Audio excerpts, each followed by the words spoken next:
The front door creaked open, a sound that usually warmed my heart with the promise of Sarah's return. Tonight, it sent a chill down my spine. She stood in the dim glow of the porch light, her silhouette trembling, her face half hidden by shadows. Bruises bloomed like dark flowers across her cheek and arm, stark against her pale skin. My breath caught, a knot of dread tightening in my chest. "Sarah, what happened?" I asked, my voice barely above a whisper, already fearing the answer. She hesitated, her eyes darting away, lips parting as if to speak but closing again. The silence was deafening, heavier than the words she wasn't saying. I stepped closer, my hand reaching for hers, but she flinched, pulling her sleeve down to hide the marks. "It's nothing," she mumbled, her voice brittle, like glass about to shatter. But it wasn't nothing. The truth was written in the way she wouldn't meet my gaze, in the purple stains on her skin, in the way her shoulders hunched as if carrying a secret too heavy to bear. I guided her inside, the familiar warmth of our living room feeling foreign now, tainted by the tension between us. The couch, where we'd spent countless evenings laughing over old movies, now seemed like a stage for a different kind of drama.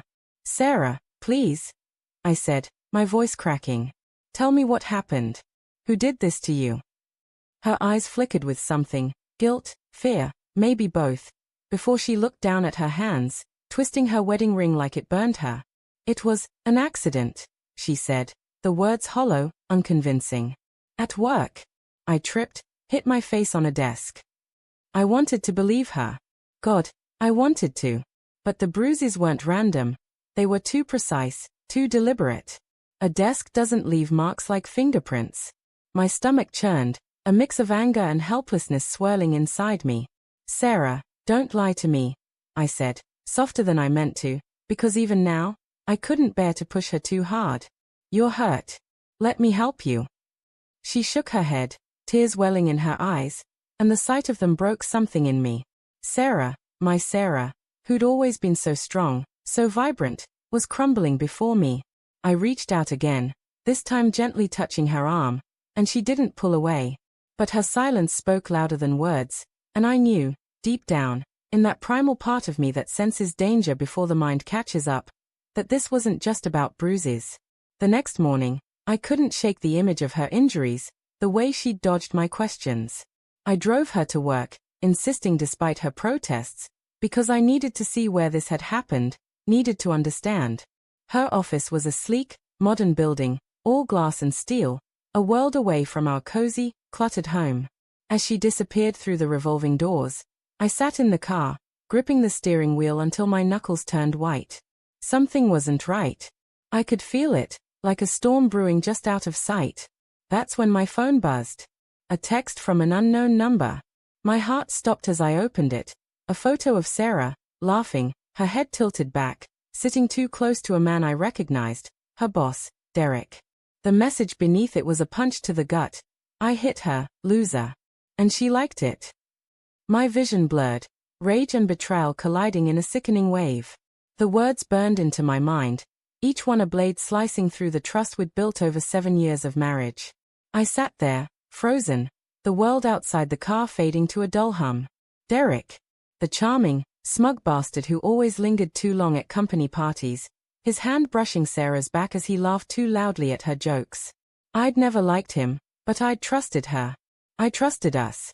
Now, that trust was fracturing, splintering into 1,000 jagged pieces. Was this why she'd been distant lately? The late nights, the vague excuses, the way her smile never quite reached her eyes anymore? I didn't confront her right away. I couldn't. The pain was too raw, too overwhelming. Instead, I made a call.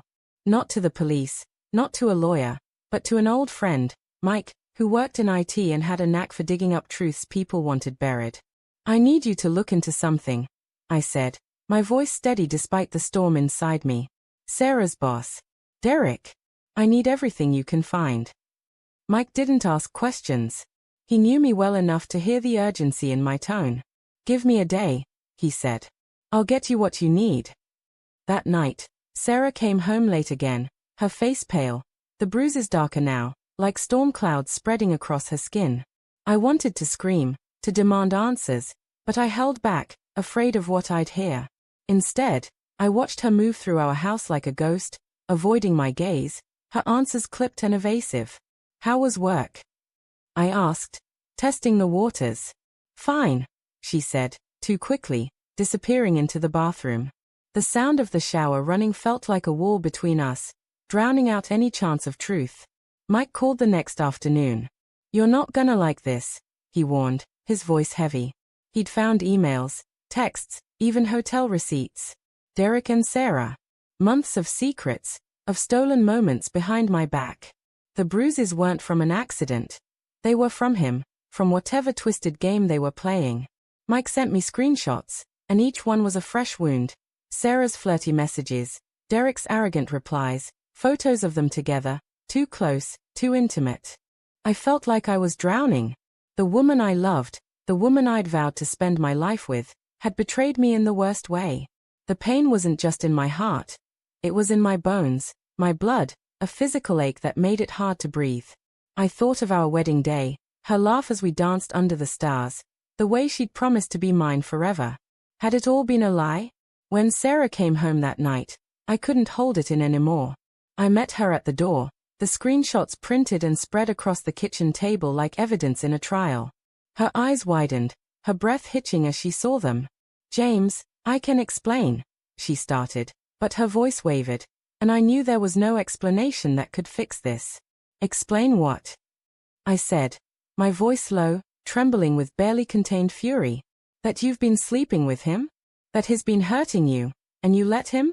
Or that you lied to me, every single day, while I was here, believing in us?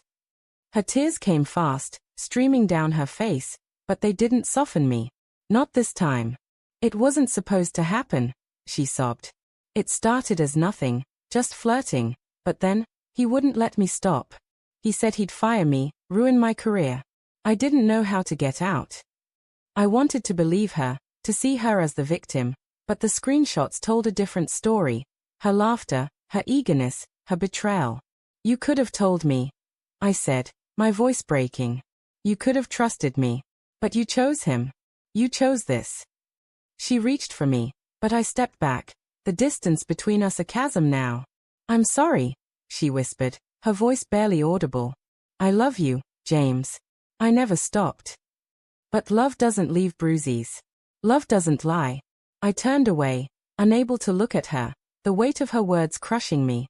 I need time, I said, grabbing my keys. I can't do this right now. I drove to Mike's place, the screenshots burning a hole in my pocket.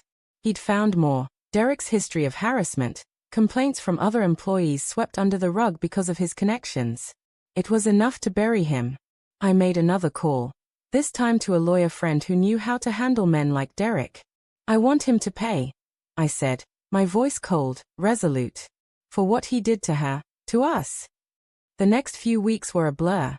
The lawyer moved fast, filing complaints, leaking the evidence to the right people.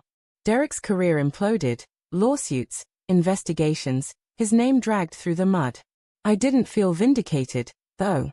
There was no victory in watching him fall, not when Sarah and I were still broken. She tried to fix things, begging me to talk, to go to counseling, but every time I looked at her, I saw those bruises, those texts, that betrayal. I moved out, renting a small apartment across town, the silence of it deafening compared to the life we'd built.